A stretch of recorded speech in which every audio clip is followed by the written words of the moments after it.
Bismillahirrahmanirrahim. Assalamu alaikum. You're watching World Today. I'm your host, Khalid.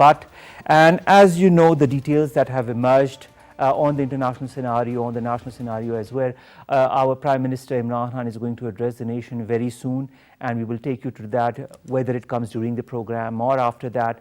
Also, a lot of developments have been occurring on the Kashmir front. This is what we are going to focus today's show upon, the atrocities of the people in occupied Kashmir, in Indian occupied Kashmir, by the Indian government, by the Modi government since the 5th of this month. This has been going on since the abrogation of the Article 370 and of course indirectly 35A as well.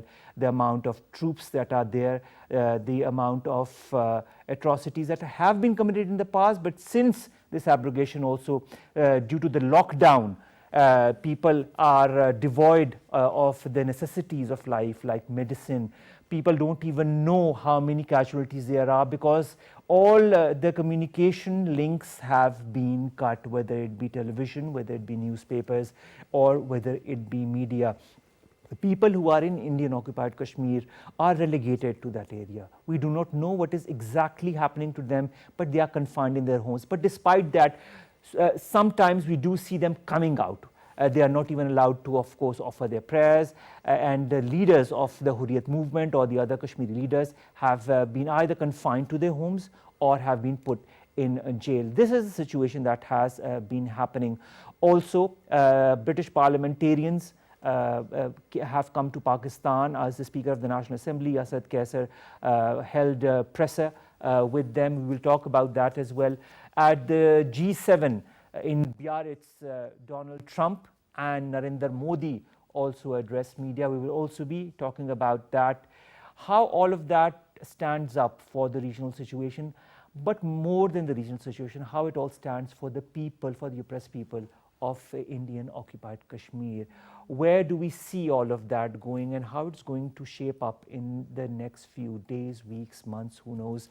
To talk about that, we've been joined by two very important guests. Let me introduce them to you one by one. On my very right is Naheed Mehdi. Naheed, you're an international affairs expert and you're also an expatriate who has the pulse of the people who live especially in the United Kingdom. Thank you very much, Naheed, to have joined us. Next to him is Shahid Jagir Saab. Shahid Jagir Saab is an international affairs expert and not an unknown face to our shows. Thank you very much, Jagir Saab, to have joined us as well. We'll begin with you, Naheed Mehdi. Naheed, there is a global condemnation of what has been happening in Indian occupied Kashmir since the 5th of August. The world over, we see people coming out on the streets, people coming out in front of the United Nations offices, in front of the Indian high commissions, and holding protests to talk about the rights of the Indian occupied Kashmiris that have been abrogated since the 5th of August. I mean, they did not have those rights even before that, but since the abrogation of the two articles, the situation has even become more grim. What is the general pulse of the people in the United Kingdom and their thought process as far as the situation in Indian occupied Kashmir is concerned? I'm sure that you have been following the news coming from London. There have been huge protests by the expat Kashmiris and Pakistanis and Sikhs, and even many Indians have joined because they are not even happy what India has done, because they see it as denying the fundamental rights to Kashmiris by the Indian government, which is a slippery slide. It will go downhill from there. I also know that British Parliament has many Kashmiri descent member of parliaments. We have lords and ladies, and we have councillors up and down the country who are up in arms. They are writing fiercely. They are coming out to protest. One of the biggest protests was held recently in London, and there is one planned for 3rd of September, which I will be joining myself because I'll be back in UK. So there is a deep concern, obviously. This is not the desirable situation. We have been working for many years relentlessly. We have been lobbying our parliamentarians to resolve the Kashmir issues, to have a plebiscite in Kashmir, and this is like a kick in the teeth that Modi has gone and done this, and we are not going to turn over and take this. We are standing with our Kashmiri brothers and sisters, and we must fight it at every possible venue that we can. All right. all the possible venues that Pakistan has been fighting on, talking about the oppression in Indian occupied Kashmir, and of course the various telephonic conversations that have been held between our foreign minister and the foreign ministers of different countries, also the conversation between the United Nations Secretary General Antonio Guterres and our leaders as well. How much of an effect has it had on the Indian occupied Kashmir situation? Your take, Shahid Jagir Sahab. Thank you, Omar. Now, first, that I think, in my personal view, that this government and the diplomatic corps, the efforts they have done during the past few couple of weeks, or to highlight and propagate and carry out the shuttle diplomacy between the world diplomatic corps to highlight the importance of the Kashmir issue. Second, now this effort of the diplomatic corps has gone very positively to the Kashmiri people and the Kashmiri leadership as well. All right. Then the third point in this is that people, whether they turn a blind eye, the P7 and United Nations Security Council and all the well, big a special regional session was powers. held on the Kashmir issue Yes, behind closed doors. That's what I say, that irrespective of this thing, that what is the outcome, but they recognize that this is a human rights issue, this is a nuclear flashpoint for the future, this is hampering the development and progress of the South Asia, it is hampering the development of the Asia as a whole. All right. So there has to be in their own diplomatic circle, they are talking about that there has to be a settlement. There has to be some way out of it, but that some way out of it is a big question. As you have very rightly said today, you would have seen the media appearance of Trump and the Modi. Despite that the Indian economy is in a nosedive, the Modi is behaving like one of the biggest power in the South Asia, and propagating this thing that the issue is bilateral. The issue is no more bilateral, because it is not the issue between Pakistan and India. It's a human rights issue now, where over 100,000 people have been killed, over 20,000 women have been raped. There is a disease as a dead eye in Kashmir, which has been caused by the pellet guns of the Indian soldiers. They don't want to be part of the Indians now. Not only the Kashmiri people, all the Kashmiri leaders, those who have been, some sort of pro-Indian, like Mahmouda Mufti and they have been put under house arrest. Yes, they have been put in the house arrest. They have also, now giving a second thought about it. Even Rahul Gandhi is not being allowed to that's go what to I was Kashmir. coming on. Rahul Gandhi was not allowed to get out of the Srinagar airport. The BJP leader and a very senior politician of India, Jaswant Singh, is talking about a third partition of India.